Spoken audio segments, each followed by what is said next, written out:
So for this recipe, you're going to need 1 tablespoon of Worcestershire sauce, 2 tablespoons of tomato puree, half a teaspoon of cumin, half a teaspoon of chili powder, 1 teaspoon of paprika, 1 tin of chopped tomatoes, 1 tin of kidney beans, 3 cloves of garlic, 1 to 2 beef stock cubes, 3 onions and 1 packet of beef mince, as well as salt and pepper to season.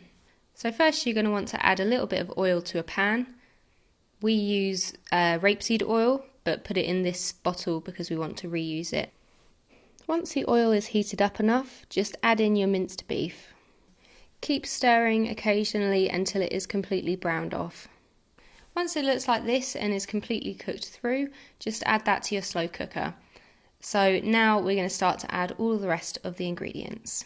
Starting with 3 onions, 2 to 3 crushed garlic cloves, 1 tin of chopped tomatoes, about 2 tablespoons of tomato puree, 2 beef stock cubes, 2 tablespoons of Worcestershire sauce, 1 tin of red kidney beans, 1 teaspoon of paprika, half a teaspoon of ground cumin, half a teaspoon of hot chili powder, but you can obviously leave this out or you can add more depending on what your family likes.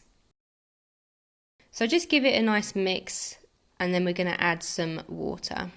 Add about half a litre of water. I usually just judge it by once there is enough liquid to sort of more or less cover the mince.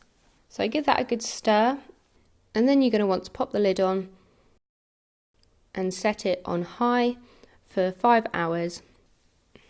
So once your chili con carne is done, if you want the sauce to be a little bit thicker, I'd just add a little bit of corn flour